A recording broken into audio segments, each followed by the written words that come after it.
We are very fortunate to have His Grace Chakravarti Prabhuji here with us today, and Prabhuji will be enlightening us by walking us through Srimad Bhagavatam 4.9.55 onwards. Hare Krishna, Prabhuji, are you there on the call? Hare Krishna. Yes, Mataji. Thank you so much, Prabhuji. Dandvat Pranam. All glories to Srila Prabhupada. Thank you so much for giving us your valuable time and association this morning. I would like to hand over the call to you now. Hare Krishna.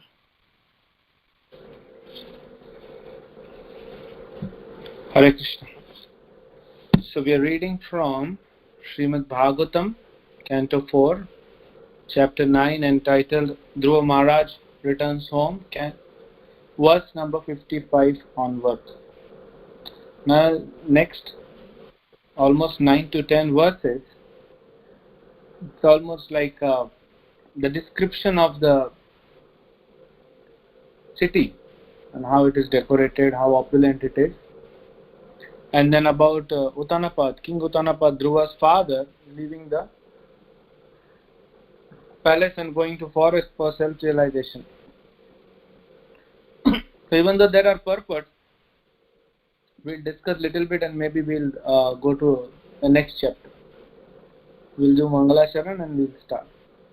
Amagyanatimmirandasya Jnananjana Shalakaya Chakshurunmalitam Yena Tasmai Shri Gurave Namaha Shri Chaitanya Manobhishtam Sthapitam Yena Bhutale Swayam Rupa Kadamayyam Dadati Swapadantikam Vandeham Shri Guru Shri Yuta Padakamalam Shri Gurun Vaishnavamsya Shri Rupam Sagrajatam Sahagana Raghunathamitam Tam Sajivam Sadvaitam Savadutam Parijana Sahitam Krishna Chaitanya Devam Shri Radha Krishna Padan Sahagana Radhitam Shri Vishakha Vitamsa Namam Vishnupadaya Krishna Pristhaya Bhutale Srimate Bhakti Vedanta Swaminate Namini Namaste Saraswate Deve Gaurvani Pracharine Nirvishesha Shunyavadi Pashyata Deshatarine Namo Mahavadanyaya Krishna Prema Pradayate Vishnaya Krishna Chaitanya Namine Gauratashe Namah He Krishna Karuna Sindhu Dinabandhu Jagatpate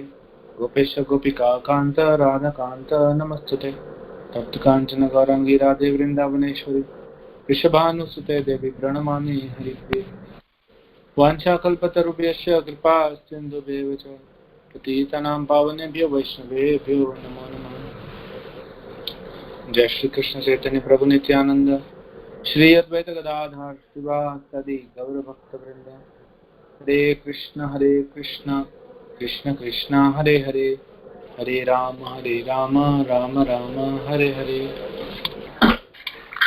Hare Krishna Prabhuji. Yes, Mataji. Prabhuji, I think lot of disturbance is coming from your side.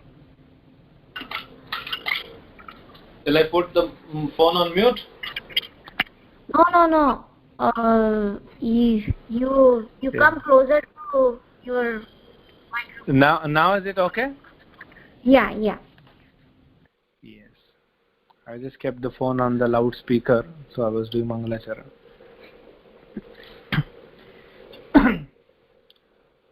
So, we have been discussing this and Dhruva has come back.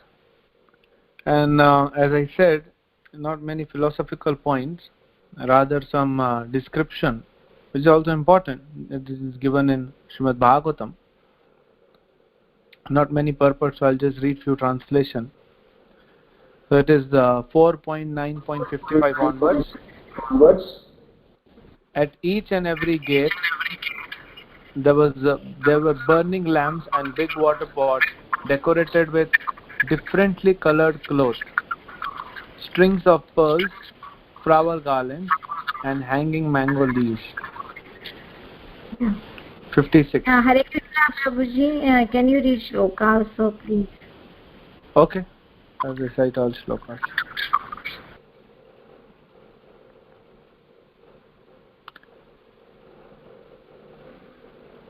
So 55. Sutapallava vasa shranam muktadama vilambibi upaskritam prati dwaram apam kumbhai Sadipakai. At each and every gate there were burning lamps and big water pots decorated with differently colored cloth, strings of pearls, flower garlands, and hanging mango leaves. These are the auspicious things which we also do, especially on the times of festival. So Dhruva's coming back was a festival for everyone. And earlier time, if you read description in Ramayana also, or even Krishna coming back to Dwarka from Hastinapur, these kind of descriptions are there. That means apart from this recent industrialized modern age, these things were quite same. Dhruva was in Satyuga, Lord Ram in Treta, and Krishna was towards the end of Dwapar Yuga. After that, even in Kali Yuga it continued, but only now this industrialized the Iron Age, and now there's not even iron, it's only plastic. You have now mango leaves which are plastic leaves. They look very green and they're already in the string with some plastic marigold flowers and plastic mango leaves and some plastic light which will look like pearls.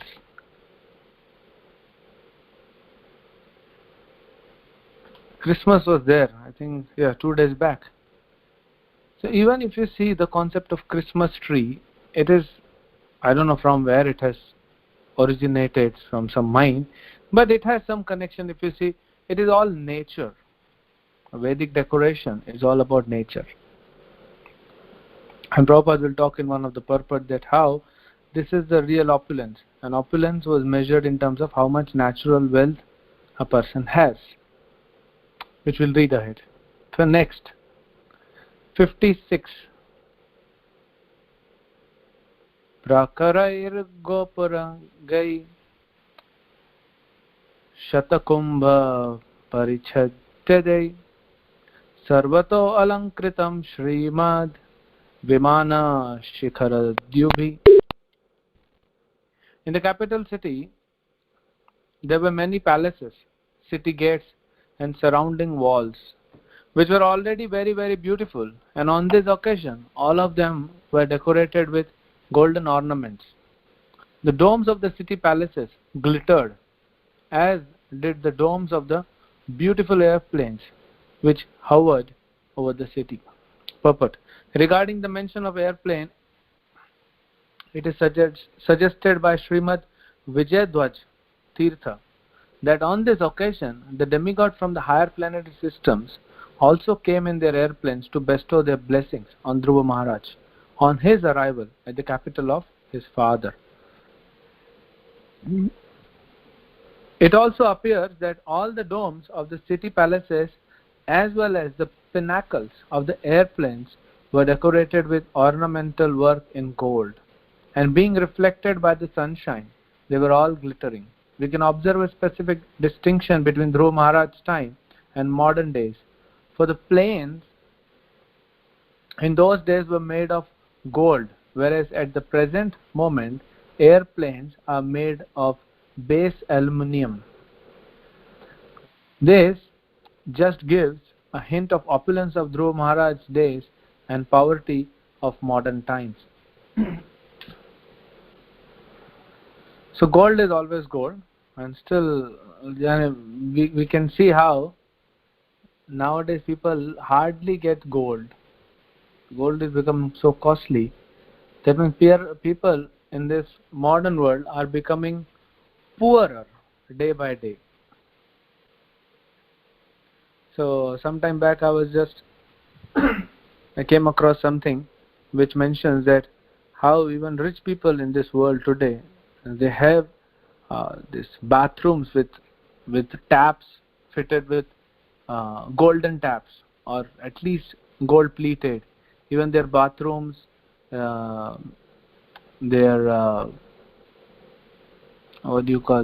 the handle or the latch of the doors, and someone has like the plane in interior is many things made up of gold.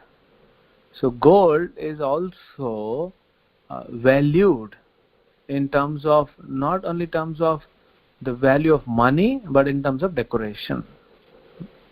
It shows the opulence.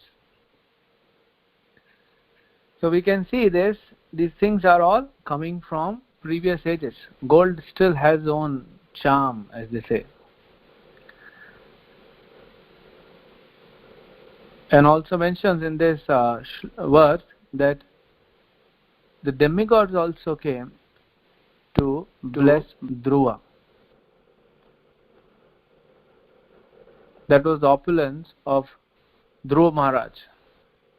In Mahabharata we read, when Yudhishthir Maharaj was performing any yajna, the demigods would come and visit. Nowadays, when you perform any fire sacrifice, we recite the names of demigods, apart from Lord Vishnu, and we consider they are there. But in the previous time, they used to physically be present at the time of fire sacrifice. Well, Lord Vishnu will come. And then the fire sacrifice would be considered successful. So till the time result has not, even though our philosophy, Vedic philosophy, is focused more on the action rather than the result, but still result is important. That will prove that your actions are right. So Kali Yuga, what hope we have? Srila Prabhupada says, one who takes up this process of devotional service given by Sri Chaitanya Mahaprabhu, he has already achieved success. Why?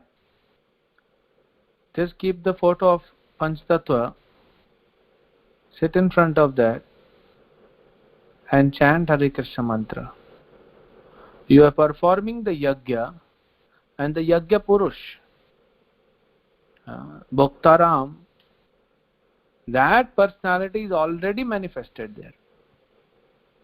So that is the only thing we can do. That's why Prabhupada and all the Acharyas has laid so much emphasis on this Sankirtan Yajna. Because Chaitanya Mahaprabhu, along with his associate Sangha Parshadam, have already manifested here. That is the only success. Any other activity in this entire world will not give result. Desired result. Desired result means one which will give happiness. So that will not give, any other activity apart from devotional service will not give happiness. We can understand from this. That is yajna. Then we go to 57. Mrishtachatpara ratyata margam chandana charchitam lajakshatai pushpafalais tanduler balibhiryutam. All the quadrangles, lanes and streets in the city and the raised sitting places at the crossings were thoroughly cleansed and sprinkled with sandalwood water, and auspicious grains such as rice and barley, and flowers, fruits, and many other auspicious presentations were scattered all over the city. This kind of description we read again and again in entire Bhagavatam. Whenever any personality, whether it is Supreme Lord or any other pure devotee comes, this kind of description is mentioned. Even I heard that some time back, even now some cities they clean it very nicely in the world, at least with water. They clean the road. There's any personality is coming, like president will come or something, they'll clean and make sure everything is decorated. Try to do as much as possible. In this it is spoken about these auspicious things. Sandalwood water or grains, auspicious grains and flowers and fruits. And in this connection, it is mentioned that there were small forests which were maintained for two different purposes. One was, some trees were only used for decoration. and some trees were used for wood to make furniture. So this was there. Now because the forests are not maintained, so there is no question of getting good flowers or good fruits. It's all artificial.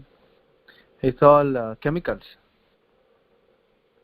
I don't know about at your temple, but in Bombay we don't get original good flowers which are fragrant. They look good, but they're not fragrant. Like in Vrindavan you see so fragrant flowers, because still there are villages where people are maintaining this. But in cities, very difficult. Then 58 and 59. Dhruvaya pati drishtaya tatra tatra purastriya siddharaksha dadi ambu durva pushpa falanicha upajarhu prayunjana vatsalayad ashisha sati shrinvam sadvalgu gitani pravishad bhavanam pitu. Thus as Dhruva Maharaj passed on the road, from every place in the neighborhood all the gentle household ladies assembled to see him, and out of material affection they offered their blessings, showering him with white mustard seed, barley, yogurt, water, newly grown grass, fruits and flowers. In this way Dhruva Maharaj, while hearing the pleasing songs sung by the ladies, entered the palace of his father.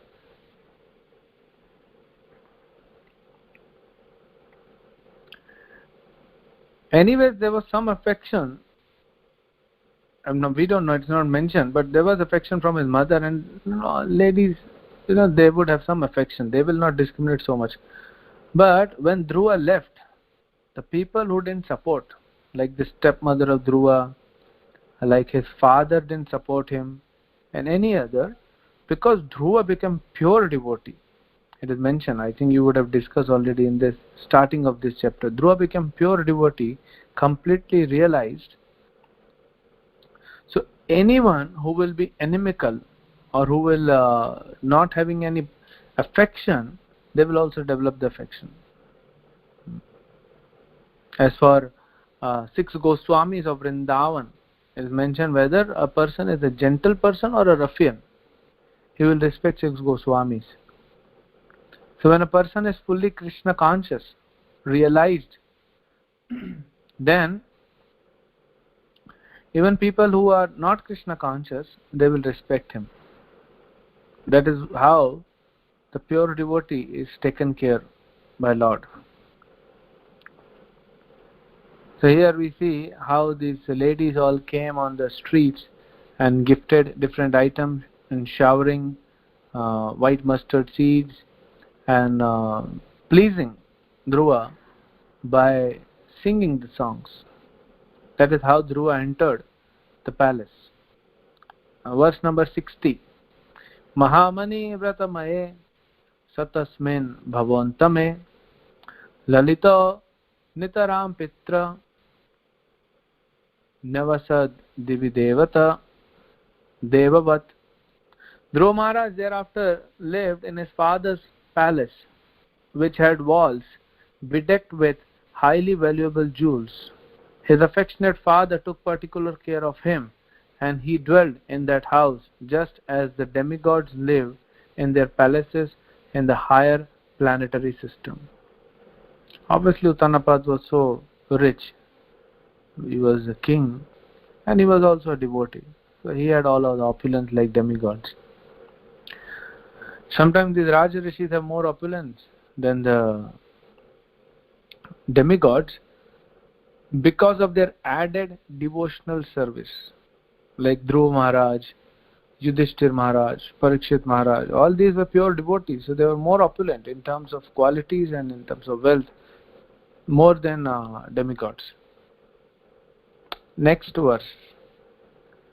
Payafena nibhashaya dantarukma parichada asnani maharani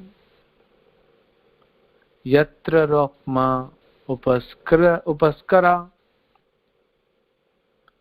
The bedding in the palace was as white as the foam of milk and was very soft. The bedsteads were made up of ivory with embellishments of gold, and the chairs, benches, and other sitting places and furniture were made up of gold. 62nd verse. Yatra spatika kuddeshu mahamaraka teshu cha mani pradeepa abhanti lalana ratna samyuta.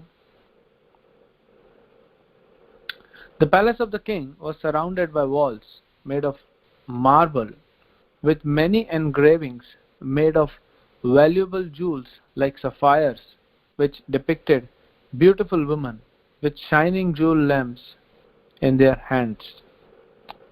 Purport.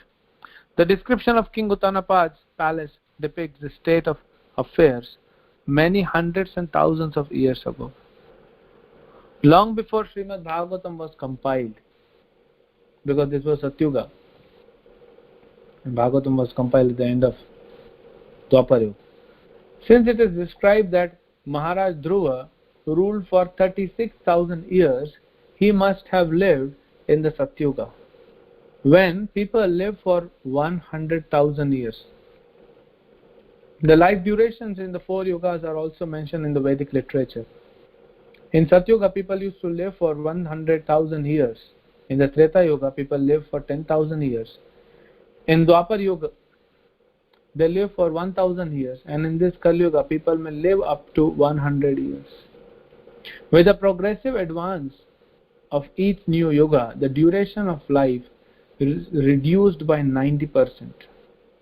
From 100,000 to 10,000, from 10,000 to 1,000, and from 1,000 to 100. It is said that Dhruva Maharaj was the great-grandson of Lord Brahma. Brahma's son was Swayambhuva Manu, and his son was Uttanapad, and Uttanapad's son was Dhruva.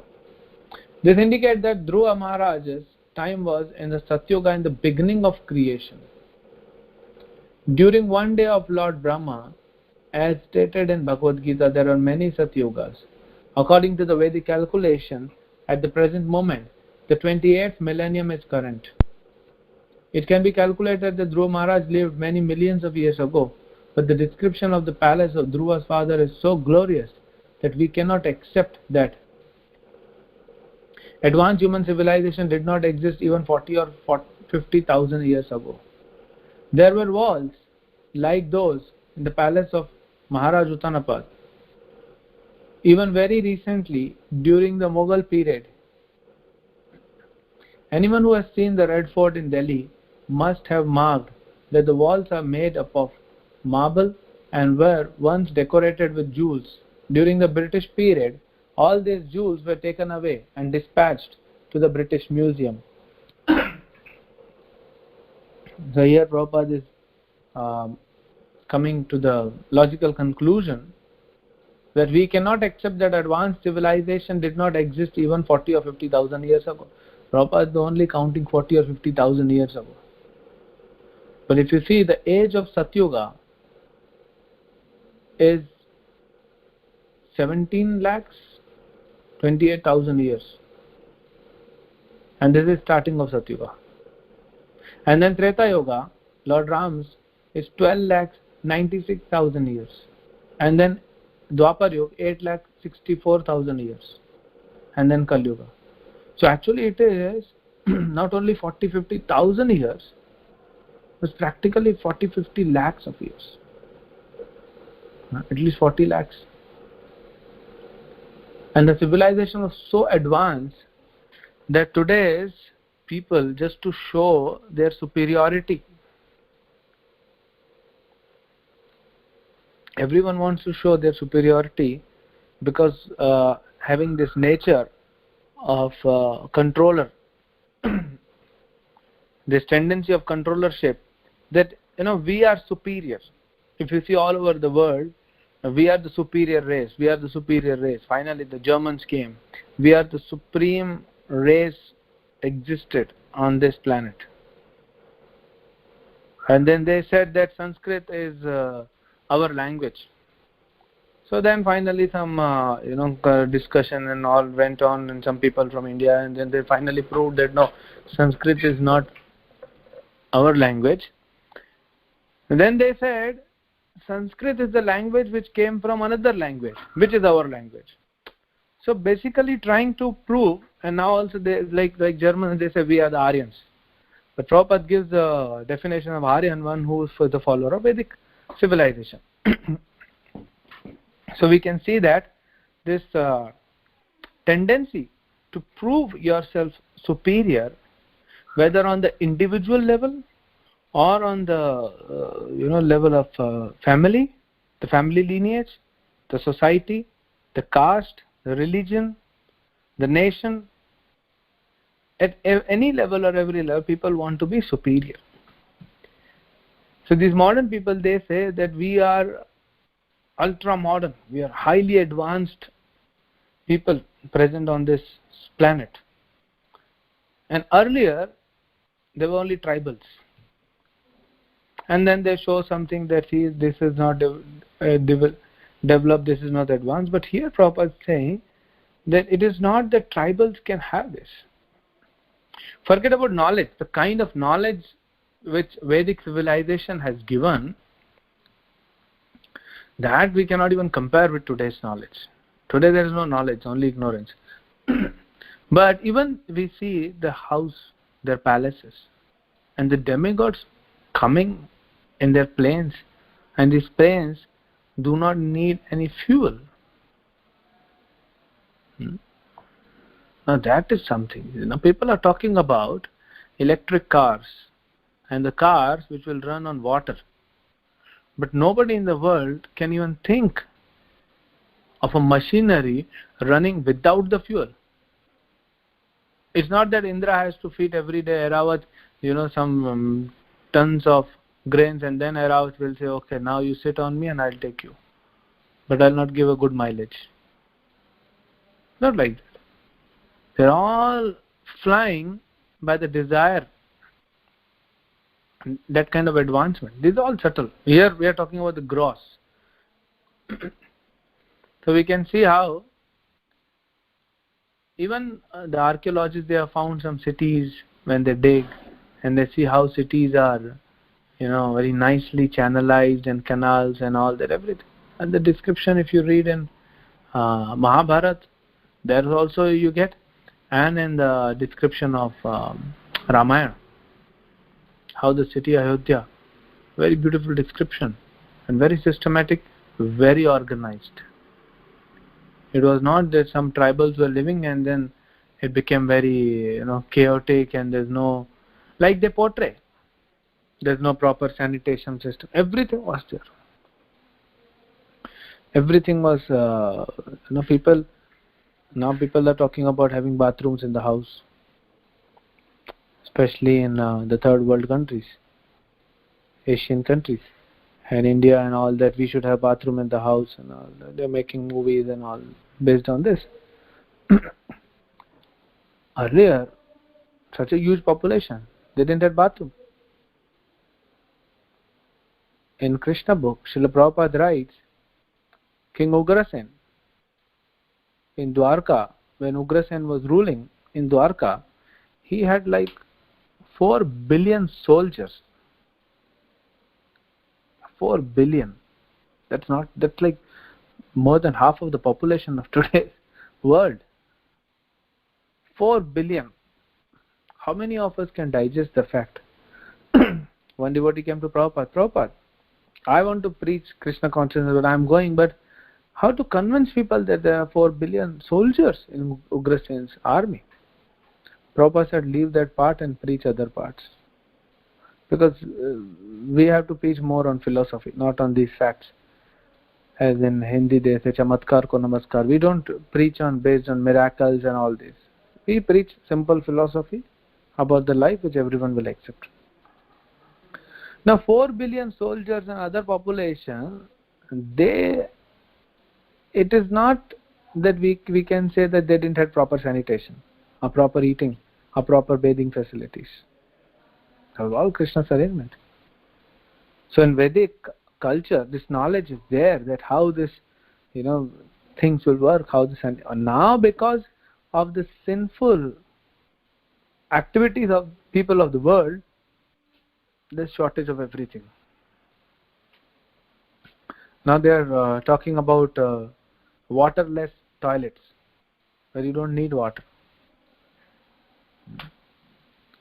So many things, because they don't have sufficient resources, so they have to struggle to find of newer and newer ways to come up so that we can survive. Struggle for existence. There will be shortage of water. The already fuel is not there, and now they are saying that we will run cars with batteries and water. The water shortage is coming, so then again water will not be there, and electricity is generated because of water, idle power at least, that also will be gone. So gradually all the resources, because of the effect of Kali, people are becoming more and more and more sinful, all the resources are withdrawn, as in the age of King Vena. I think next will be King Vena, yes. So King Vena, because he was such demoniac king, Mother Earth, she withdrew all the resources. There were no minerals in the mountains, there were no pearls in the ocean, there were no food grains. And then when Prithu Maharaj came, and finally everything again manifested. So we have to understand, it is not by the some mechanical arrangement, it is by following of dharma. As Krishna says in Bhagavad Gita, Annat Bhavanti Bhutani. How you will get all the facilities? Just perform your sacrifice. You just do your part, and demigods will take care of their part. One devotee asked Prabhupada that there will be a third world war. Prabhupada said there will be a big war, third world war, which will destroy everything. Which will destroy this demoniac population and demoniac civilization. So then devotee asked that Prabhupada, but that by that time, because nuclear weapons are already there. So then he asked Prabhupada, but there will be nuclear weapons. And once the nuclear weapon, first he asked what will happen to devotees. He said, Prabhupada said, don't worry, nothing will happen to devotees. ISKCON will spread. And devotees will be not affected. So then he asked, but there will be nuclear weapons from many countries. And after the nuclear weapons are released, we cannot live on this planet. There is all radiation everywhere. Prabhupada said, you don't worry. Demigods will come and clean it up. So that means whatever we are finding so difficult, it's very easy. It becomes very simple and easy when we approach through Vedic culture. Because then higher personalities get involved. So we don't have to worry, and that's why Prabhupada time and again has said, it is not because of the population there is scarcity of food. It is because of the demonic civilization. Population is not much of the world. 4 billion is the army of Ugrasen's, only Dwarka. He had 4 billion people in the army. So we can understand other armies were there. Like Hastinapur was there. So many other kings were there. So what was the population of that time of this tract of land which is called modern India? Huge. But there was scarcity. And now in further purport, Srila Prabhupada writes, the conception of worldly opulence was formerly based mainly on natural resources such as jewels, marble, silk, ivory, gold and silver. The advancement of economic development was not based on big motor cars.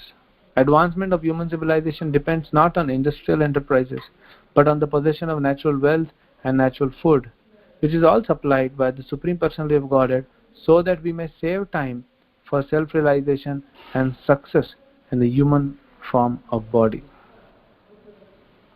Forget about non-devotees. This is very important. These 4 lines are very important for devotees.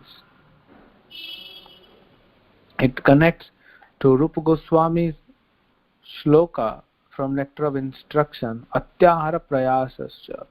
Prayas. People who are not devotees, they are like just very low consciousness, like lower animals, working hard. They do not understand. But who are devotees, who are sadhakas, they understand this. What is prayas? Unfortunately, we still get trapped and we get on the track of prayas. And Prabhupada is saying, I'll just read these 4 lines. Please listen to this carefully. The conception of worldly opulence was formerly based mainly on natural resources such as jewels, marble, silk, ivory, gold and silver. Now one may say, oh Prabhuji, we have to work so much hard to earn all this. It's not easy to get, ivory and wear silk every day and put marble in the house and get gold and jewelry and silver. And then what Prabhupada is saying, the advancement of economic development not based on big motor cars. Nowadays what we think that one person who has a bigger car or a bigger phone or something, bigger brands of clothes, he is rich. People have so much money and they do not know what to do. So what the businessmen or the other people, they take advantage. If you see these things, like a phone, $1,000, one phone, and in the same country you get phone for $100 also. But people are crazy for this $1,000 phone, $1,500 for laptop. Why? Because we have money. What to do? So the rich people who have money because of their previous karma in last life, they get money, they get opulence, but they do not know what to do. I was sitting with one of the owner of one college in Bombay. He has few colleges. I was sitting today morning with him. And I said, these subjects like physics, chemistry, mathematics, biology, English, all these subjects are like the things in our house. We have so many things. We have kitchen, and in kitchen there are so many things. We have laptop, we have car, we have mobile, we have every equipment in the house. These subjects are like that. But the knowledge which comes from Vedic culture, especially Bhagavad Gita, is the knowledge which will tell you how to utilize these things. The knowledge of Bhagavad Gita will tell you how to utilize these subjects. You are a chemical engineer, but what you do with chemical engineering, that you do not know. You are a scientist, but what you do with that knowledge of science, you do not know. So we must give this knowledge of Bhagavad Gita to students so they know what to do. Just by becoming a lawyer or engineer or chartered accountant or scientist or a doctor, you may get some money, but you don't know what to do with that money. You do not know what to do with the life. You do not know how to face the life. You do not know how to relish the happiness and how to deal with the distress in the world. So this how part is missing because this knowledge is missing.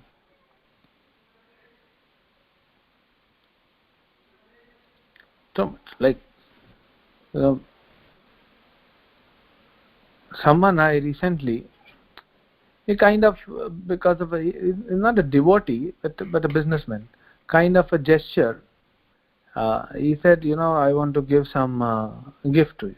Okay. So he gave me a sweater because it's winter. So I said okay. Then later I saw The price, I was like shocked. That sweater came from Hong Kong and it was like 1,100 Hong Kong dollars. And 1 Hong Kong dollar is like 9 Indian rupees, which is like 99,000 rupees worth of sweater. If I purchase sweater in India for entire Brahmacharya ashram of our temple, it may not be 99,000 rupees. So people have money, and there are people who are exploiting this money, who are exploiting these people and extracting the money. So all this advancement, so-called advancement, will not lead. Now what happens, some people say 10% of the population of the world has a lot of money and they want to show off, and they do that. And that is why all these iPhones and all that become so costly. Now, the people after this 10%, or middle class, or lower middle class, or upper middle class, they suffer a lot. Because they develop desire to possess these opulent things. There's no satisfaction. It's not when then king like Dhruva is going to meet the public, he is wearing opulent dresses, so many pearls, necklaces and jewels and everything, so much opulence. It's not that when he is meeting the poor people citizens, so the citizens have this desire, oh, I should also have so much jewelry like Dhruva has. No, they were satisfied because they had knowledge. But these people, in modern scenario, we don't have knowledge. Because we don't have knowledge, we don't have satisfaction. We don't have satisfaction, we do prayas. Unfortunately, devotees also get trapped into that.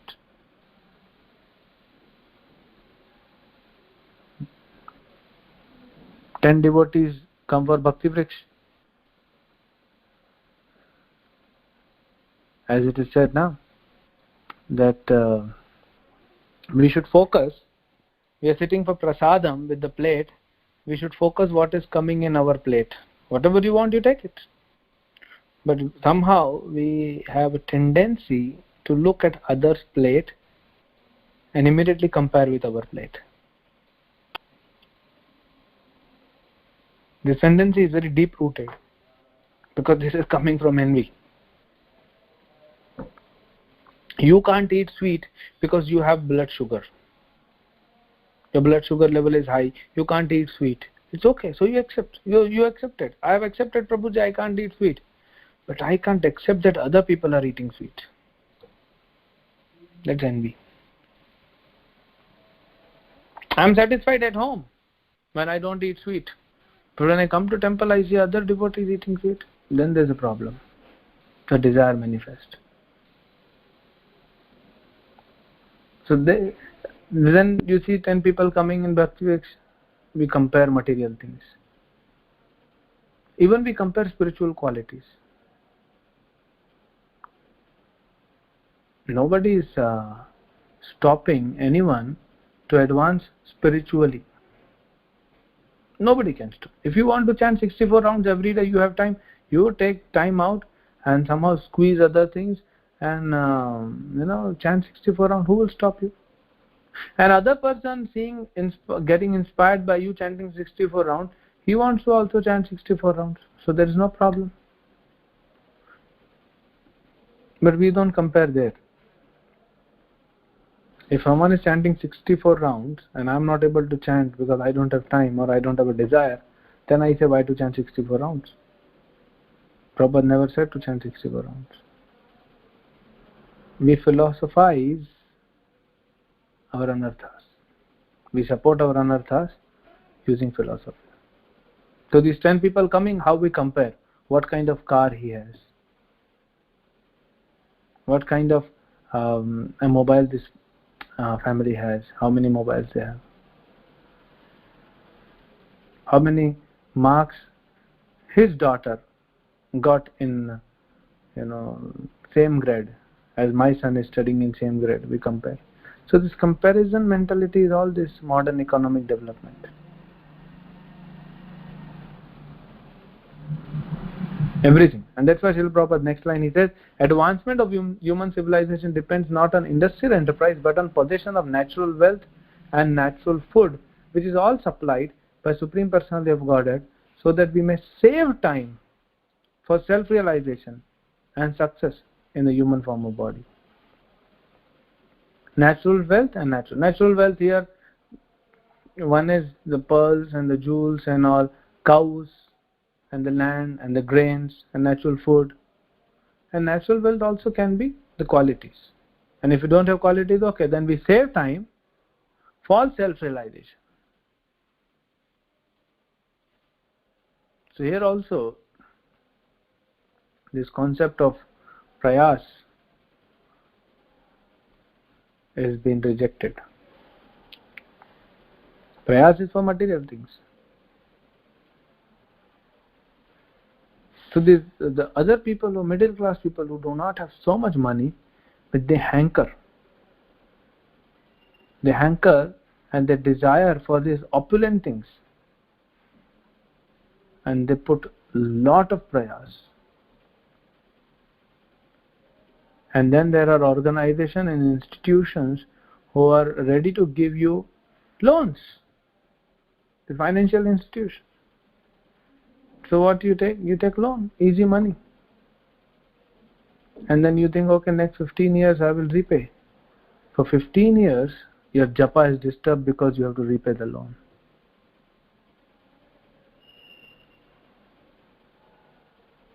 It is disturbed. Or until unless you are very highly advanced, it gets affected. Yesterday was Srila Bhakti Siddhanta Thakur's disappearance, and he said that your material life disturbance will affect your spiritual life. And why material life is disturbed? Because we want everything opulent. Now I cannot afford it because of my karma. So what I do? I take loans.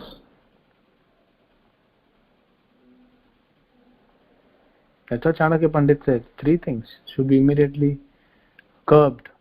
One is disease, other is fire, and the third is loan. Immediately should be finished of all 3 things.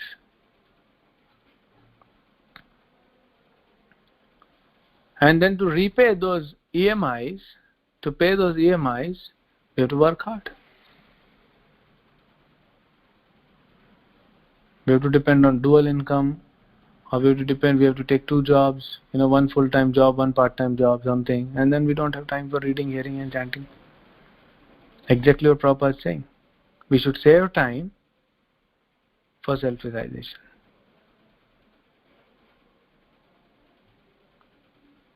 Scientists are going to, the astronauts going to Mars and the moon, wasting their life. Very easily we say. But how much time we are wasting? We should focus on that. Okay, these scientists are wasting, let them waste. Am I wasting? On a small scale? On an individual level? Yes. So how do I stop that wastage of my life and save time to advance in Krishna consciousness?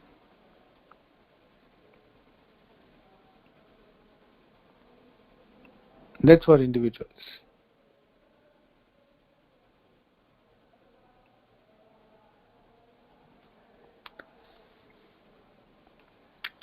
Next line of purport.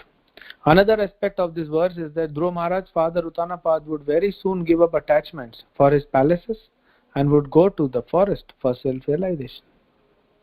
From the description of Srimad Bhagavatam, therefore, we can make a very thorough comparative study of modern civilization and civilization of mankind in the other millennium, Satyuga, Treta Yuga and Dwapar Yuga.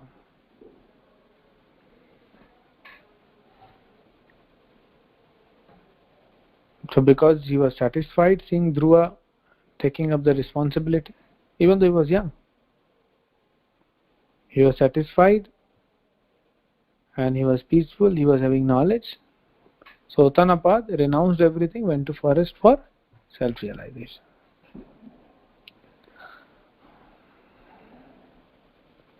What we see nowadays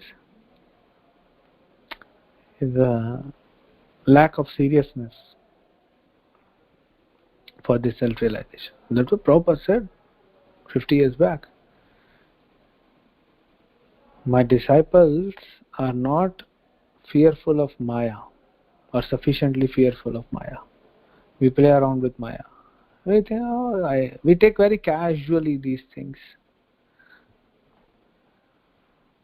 because we somehow get convinced that, I've come to ISKCON, I've now initiated, I've chanting 16 round, I'll go back to Goloka Vrindavan, non-stop. I won't even look at Vaikuntha, what to talk of Brahmaloka or Indraloka. I'll go directly to Goloka Vrindavan. These kind of concepts we have. This is good. But then we should work hard because Goloka Vrindavan is not cheap. It's not cheap. We work hard also. But we don't work hard. We get stuck with other things. And it's not that I'm saying that you can't do job or you cannot do other things. Whatever is required is required. It's not that Dhruv Maharaj was sitting and chanting 192 rounds every day. He was doing his work.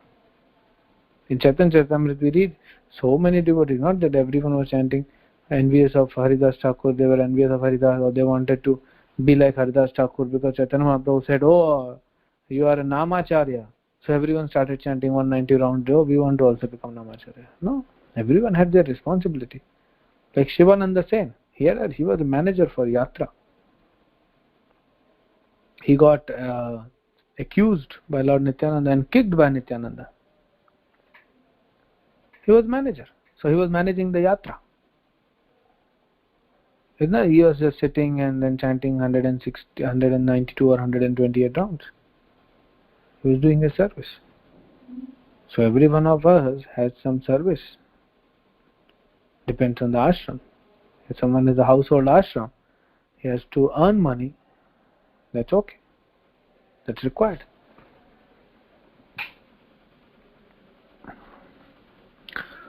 When we go to college for preaching, students say, sir, we don't have time.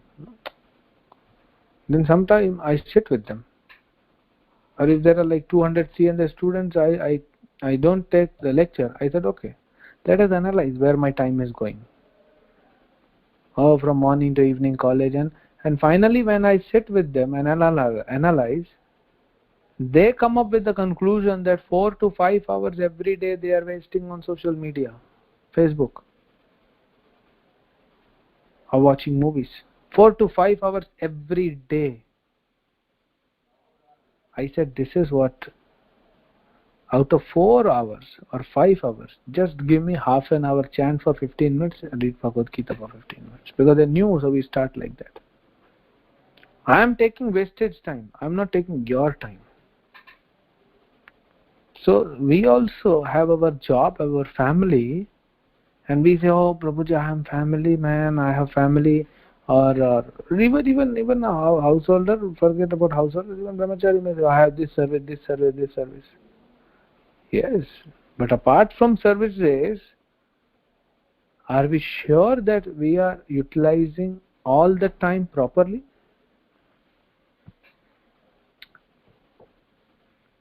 If we sit and analyze, we'll realize that lot of time is there which is non-productive time. On a daily, on a general day, not on a festival is there, Janmashtami is there, services are there, marathon is there, services, that is different. But on a regular day, am I fully utilizing my time? Or I am underutilizing or unutilizing my time? At the end of the day, how much of my time went unutilized? Time is like a river. A river is flowing beside your house. Whatever you can take, that will be utilized. Otherwise it will flow. That water will keep going. It will not wait for you. You cannot say that wait for me. I will come after 2 hours. No, water will keep flowing. The time will keep going.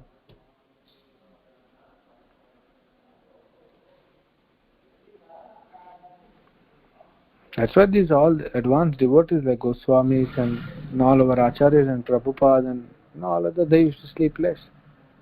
Their sleeping is not even considered sleeping. And many devotees now also is gone. Few devotees, not many, they sleep. They reduce their sleep like 2 hours, 3 hours, and active whole day. I know devotees who can sleep for 2, 3, 4 hours and then utilize practically 20 hours in services. This is the sign of advancement. For general mass of public, like for of all of us, Prabhupada said, okay, sleep for 6 hours. 10 to 4, Prabhupada said that. Night means 10 o'clock, morning means 4 o'clock. Prabhupada allowed 6 hours. He is not telling to sleep like Goswamis 2 hours. He knows our level is not there. And once Prabhupada said that you people cannot chant. Okay, chant 16 down. But that does not mean that whole life you chant only 16 down. No, our goal should be to become a Goswami and towards the end of our life we should be chanting more. 64 rounds, 120 rounds, sleeping and eating less. There are 4 things. Ahar, Nidra, Bhay, Maithun. So eating and sleeping we have to reduce. And other 2 will gradually reduce by our bhakti. So if we can analyze our time, that will help us. Yeah, I wanted to jump to another chapter, but somehow we got... Okay, I think we'll stop here. 63rd. No, 62nd we did. 63 onwards, some other devotee can start tomorrow. So anyone wants to add anything, any comments, any questions?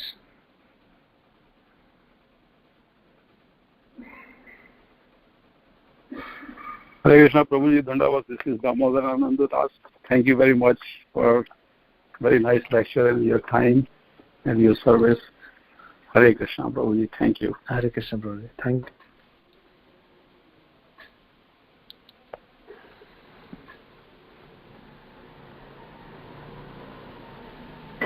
So, Hare Krishna, thank you, Prabhuji. Come on, so there is... Mother, do you have question? No, I don't have question. But it's very nice class. You explained very nicely. Thank you. And we try to follow that, utilizing time. Thank you, Hare Krishna. You can all bless me so that I can also utilize my unutilized time. I also have a lot of unutilized time because of my own bad habits. Hare Krishna. Hare Krishna, Prabhuji. Dandavas Pranam, August Srila Prabhupada and Guru Maharaj. Very beautiful class, Prabhuji. Thank you so much.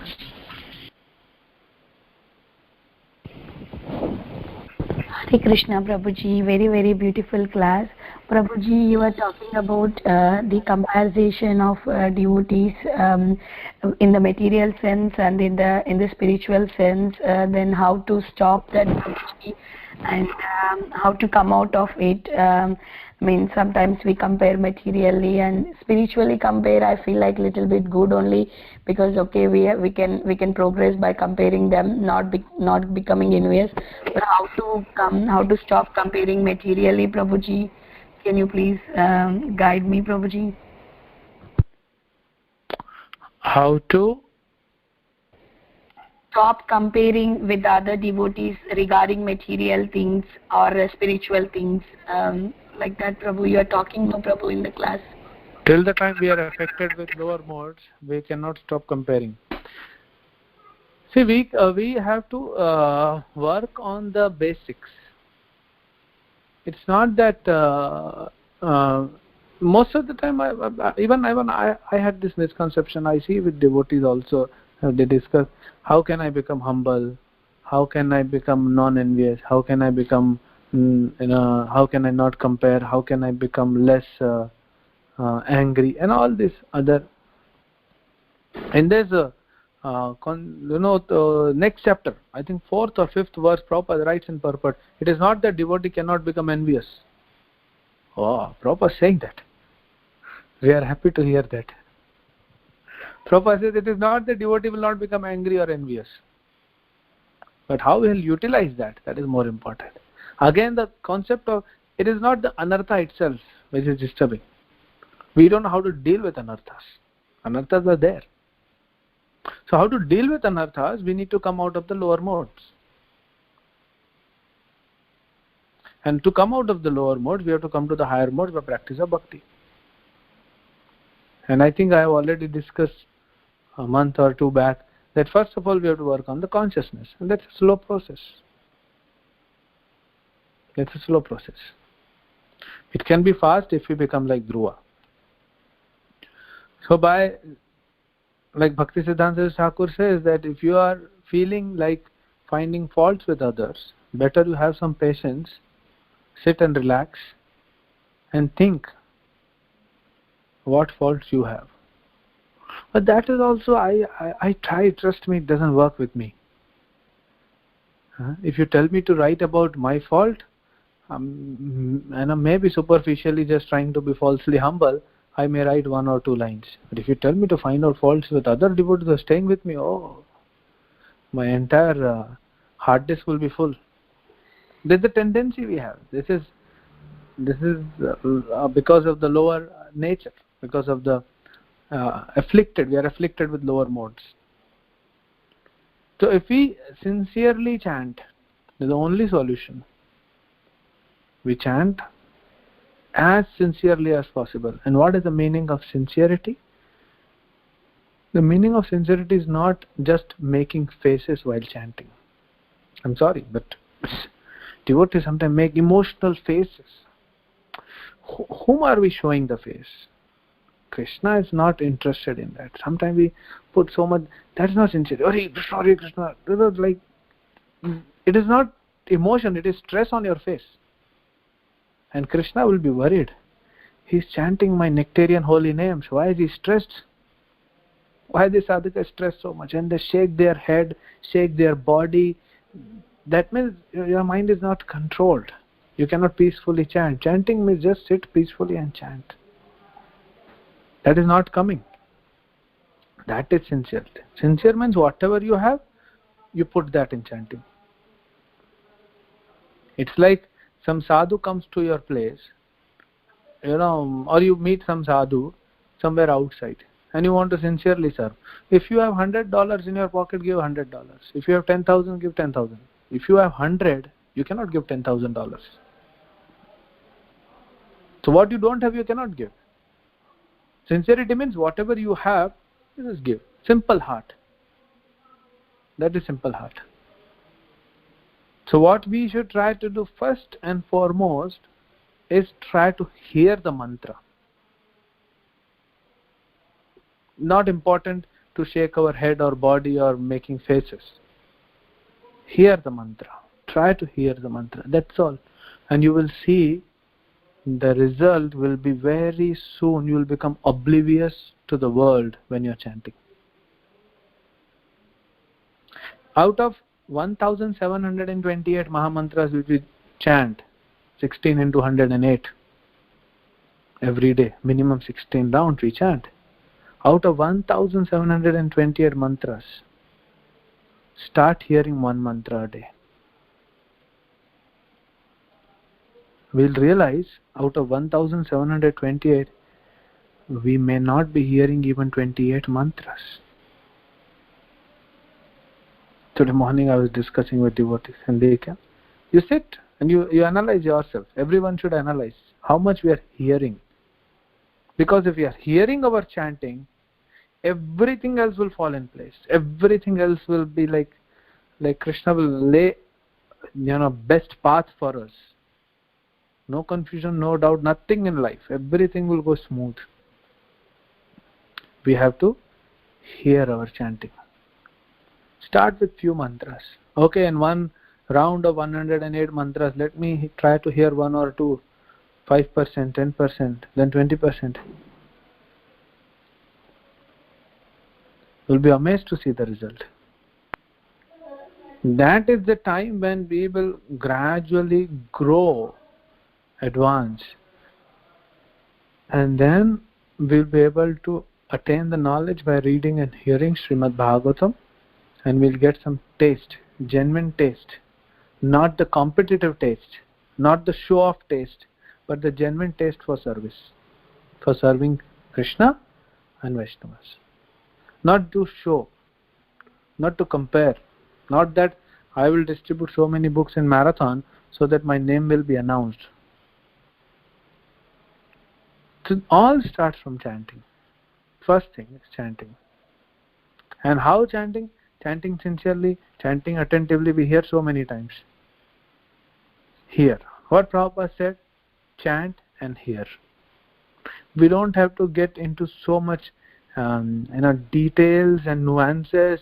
What is attentive chanting? What is sincere chanting? What is flawless chanting and all that? All these word juggleries. Prabhupada said, hear. One devotee asked Prabhupada, what should we do while chanting and what should we think while chanting? Prabhupada said, do not do anything else except chanting and do not think anything. Other devotee said, Prabhupada, my mind gets distracted while chanting. Prabhupada said, you have to chant with your tongue, listen with your ears. Between tongue and ears, how mind is coming. Mind is not located there. To Prabhupada, just focusing the mantra, let it come out of the tongue and very closely, just few inches away, let it go back to the ears. Few inches. But in those few inches also we cannot control. If you see anatomically the body structure, tongue and ear is just few inches apart, maybe 3 to 4 inches.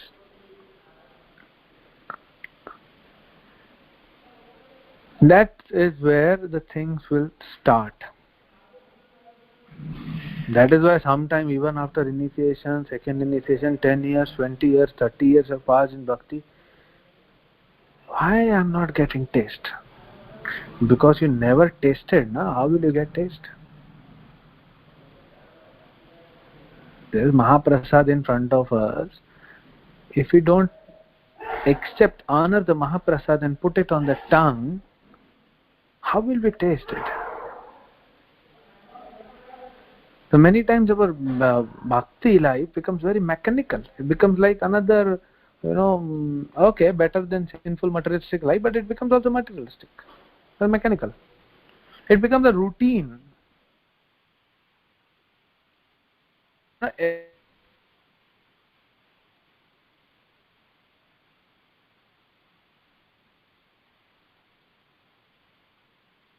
You are seeing every day. Morning, afternoon, in evening, you are giving bath, you are feeding him your milk, you are feeding him other prasad, you are dressing Krishna 2-3 times in a day. How is that every time you see you get enchanted? Nava Nava Rasa. How is that gopis are every day watching morning and evening, they are still not satisfied? When Krishna is returning back to Dwarka, the females, the ladies of the palaces, they are coming on the roofs. And the word is used, utkantit. Utkantit. Kanta means neck. And ut means with the raised neck, they are trying to see Krishna. How many times we go to take darshan of deities with that kind of mood? Only on festivals. And that too, why? We are not interested in Krishna. Oh, I want to see what Krishna is wearing so that I can tell others I saw Krishna. Why it will not happen mechanically. There is no shortcut for this. It's basics. We have to work on the basics. Anytime anything happening, problem in our material life or spiritual life, we are not feeling taste. First of all, we don't even realize that we are getting taste or not. But somehow by Krishna's mercy, we are fortunate and we realize that, why am I not getting taste in bhakti? Immediately come back to chanting. Chanting is the barometer. Chanting is a meter for everything in our bhakti. How is my chanting going? That will decide my 22 hours. These 2 hours will decide my 22 hours. Am I hearing my mantra? Imagine if we just hear 10%, 20%, 30%, we start advancing so fast. What to talk of, if someone can hear like 100%, that's highly elevated stage. It's very simple. Chant Hare Krishna and hear and be happy. But that hearing is a challenge. I do not know all these other modern things. I do not know scriptures. I know only Prabhupada says this, and I think before also I spoke. I stick to this thing. Chant and hear. The day you chanted and you heard even little bit, one can feel the energy and enthusiasm, the positive vibrations, and everything you do, you'll be so happy. The other devotee is advancing, you'll be happy. The other devotee is in pain, you will become painful. Your life will be. You will see that your reading, hearing increases, your service, your enthusiasm. You go 8 hours out for book distribution. You don't even distribute one book. You're still happy and satisfied because you chanted. Chanting is so important. That it's not like Prabhupada is not just said casually. Okay, 99% of our bhakti depends on chanting. Prabhupada didn't make this statement as casual statement. So if 99% of my advancement is dependent on chanting, how much I am focused on chanting? The rest everything is 1%. Even though that is required to help us in chanting. So rather than working on superficially that how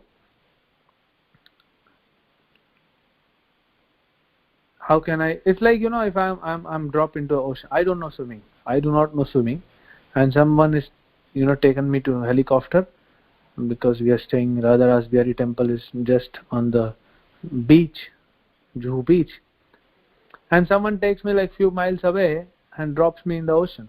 What I will do? I'll try to push myself up, because inside if I go I'll drown. And the waves which are coming, I try to push the waves away from me. So the waves will not bring water to my nose, to my mouth, because it will trouble me and eventually I'll die. That's how I'll do. But that is superficial. What is natural? I should learn swimming. That's all. So I can swim and come back. So we should not try to remove the anarthas. We should not try to work on these things.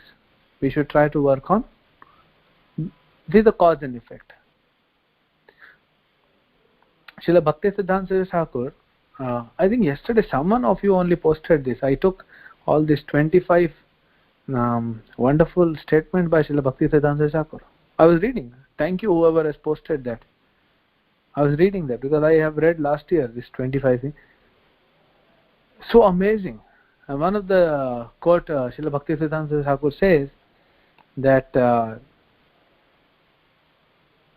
his English is so powerful. I don't remember the dalliance. Basically, if you are more closely associated with material opulences, wealthy lifestyle, opulent lifestyle, your spirit for serving goes down.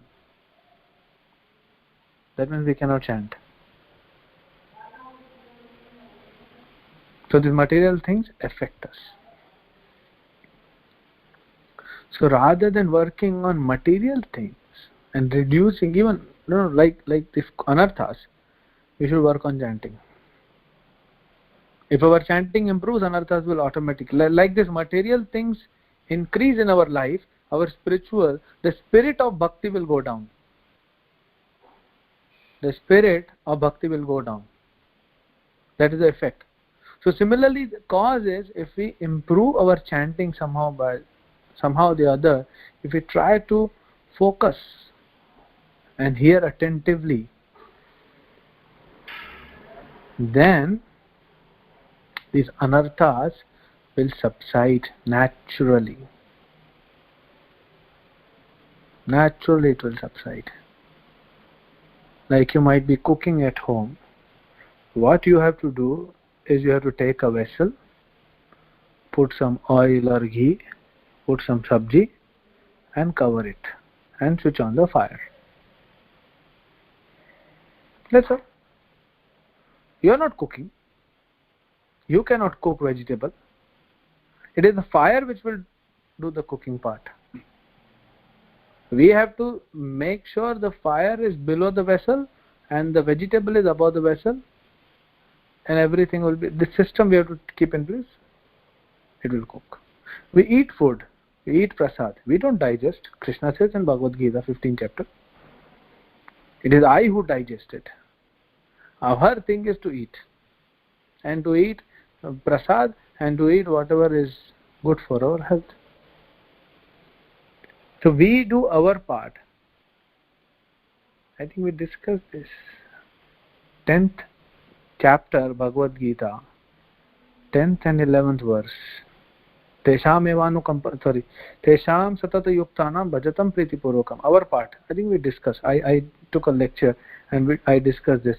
We have to do our part. Tesham satata yuktanam bhajatam pritipurvakam. That's all.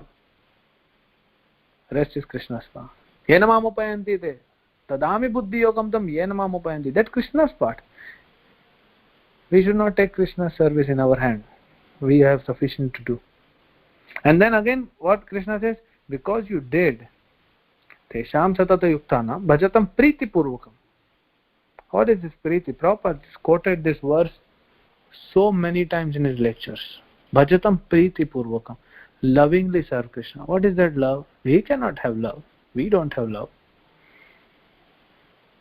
Love is the highest stage in this 9 stages given by Rupa Goswami. We are barely struggling with bhajana kriya, 3rd stage. We are not able to do that. Yeah, see, in this also, the 3rd stage is bhajana kriya, 4th is anartha nivritti. So many devotees, they ask question, how to be nivrit, how to become nivrit from anarthas, how to get this anarthas eradicated from our heart. So many devotees, we think that is, no, that is not important. Anartha nivritti will happen, depends on your bhajan. That is why it is said bhajana kriya, then anartha nivritti. You do bhajan, anartha, you cannot reduce anarthas. You cannot remove the darkness from the room. You can only switch on the light. And that light will take care of kicking out the darkness. So Krishna is saying, you do bhajan. What is that bhajan? Try to hear the chanting. And then reading and others will automatically follow. And then Krishna says, Tesham evanu kampartham aham ajnana jam tamaham. Rest he is doing everything.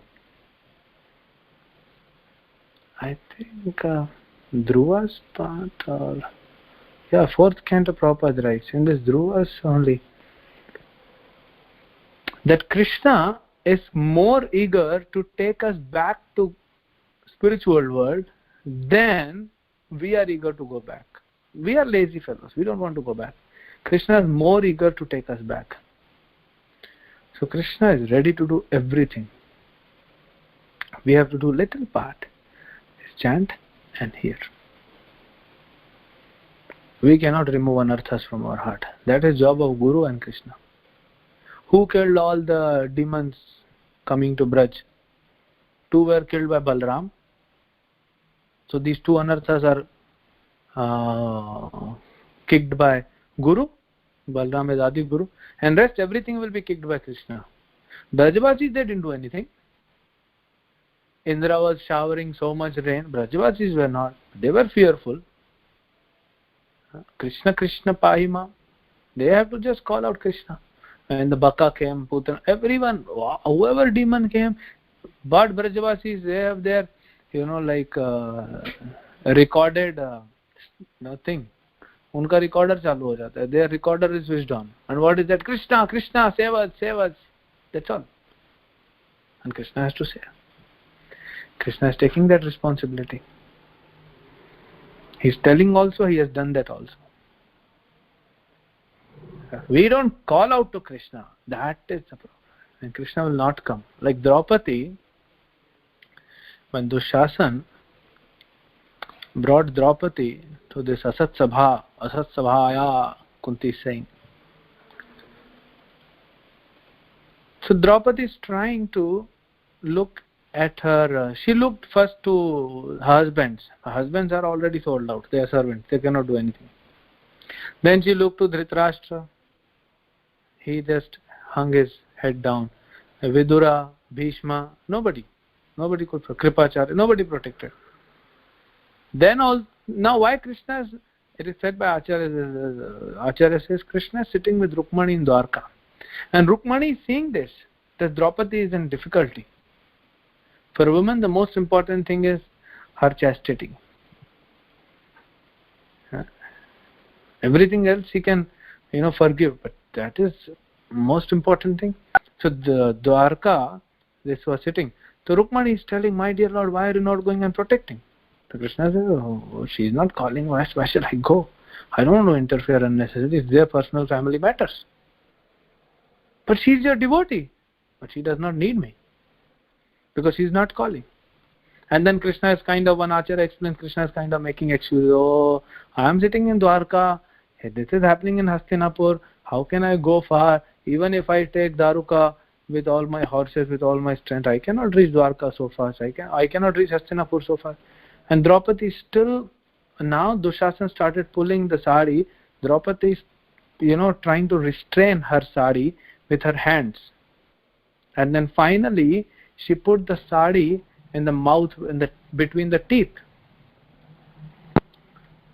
And still, Dushasan is having a strength of 10,000 elephants. Draupadi alone cannot do. And Krishna is sitting in Dwarka, not coming. Then if you read, then Draupadi calls out to Krishna. O Gopijan Vallabha, O Lord of the Gopis, O Dwarkavasi, O Dwarkadish, please protect. I am a soul completely surrendered to you. And then she raises her hands, giving up. Okay, let this rascal Dushasan take away my chastity. I don't mind. I'll only surrender to Krishna. She didn't think anything. And Krishna was suddenly absent from Dwarka. And Rukmani is looking, where is Krishna? And Krishna is here in Hastinapur, protected Draupadi.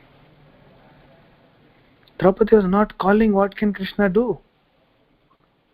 So when we face any trouble, we don't call out Krishna sincerely from our heart.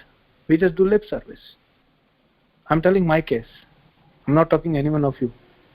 I'm talking my case. I try to struggle and then do some manipulation and then try to, situate myself again into peaceful situation when the storm comes in my life. Whether it's material, spiritual, I try to do many things.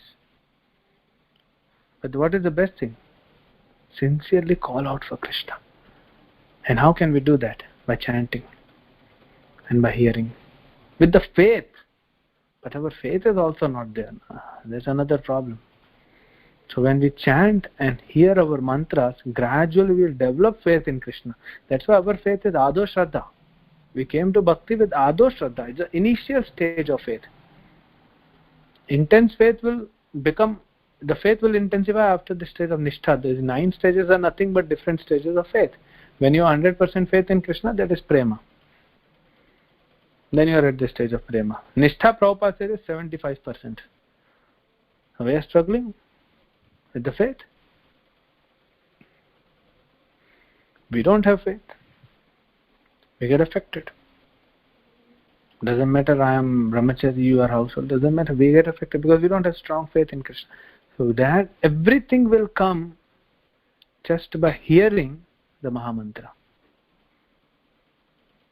So we can now, please don't ask that how can we develop faith. We cannot develop faith also. We have to chant and hear. And by hearing, when mantra will go through the door of ears, reach to the platform of heart, then heart will get cleansed. And when heart will get cleansed, the original nature of soul will come. And what is the original nature of soul? Sachidananda. All the good qualities will manifest. And anarthas will gradually subside. And faith will intensify. And love of Godhead will gradually arouse in our heart. That's all. Chanting.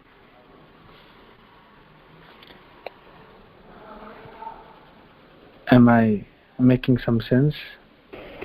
Yeah, Prabhu, very, very nice explanation. So beautiful examples that you have given how, we have to just leave to Krishna and everything is taken, and then, just keep only focus on chanting, like you give an example of cooking the food, and so many beautiful examples, Prabhu. Thank you so much for such a detailed explanation, what we have to focus and what we have to leave to Krishna. That is really very nice explanation, Prabhu. Thank you so much once again, Prabhu. Hari Bol.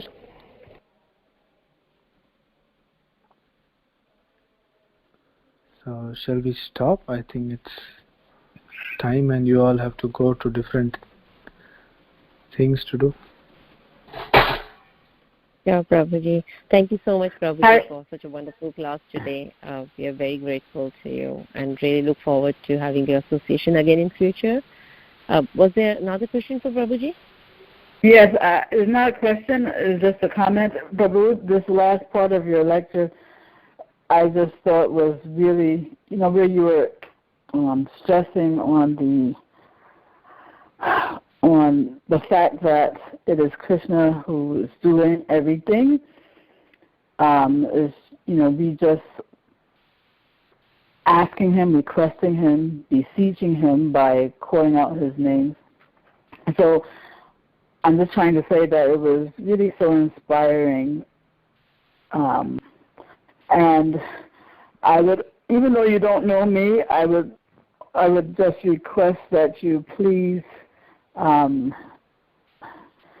say a special prayer for me that I can become determined to follow, Prabhupada's instructions for at least 16 rounds a day without fail, and somehow get that urgency which I lack terribly, So this is a request to you that even though you don't know me, if you could simply, put in a special prayer for me to Krishna that I somehow or other come to this standard and do so with a sense of urgency which I really lack, So, and once again, I just really want to tell you how much I appreciate, this very, very inspiring last part of your talk. I especially appreciated the cooking analogy. We're not doing the cooking; it's the fire doing the cooking. We just have to sit on the flame. That was really nice. So, anyway, that's my humble request to you. Thank you so much. Thank you, Mataji. As the instruction, I will pray to Shri Radha Ras Bihari. Okay, thank you. Please pray for me and bless me. Whatever I speak, I just speak from my lips, so that it can also go in my ears and deeply into my heart, and I can also try to practice a little bit what I speak. My life will be success. So I think we stop here.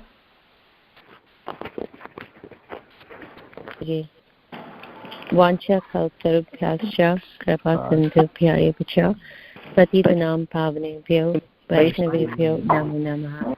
Grantha Srimad Bhagavatam ki jai, Srila Prabhupada ki jai, His Grace Chakravarti Prabhuji ki jai. Hare Krishna.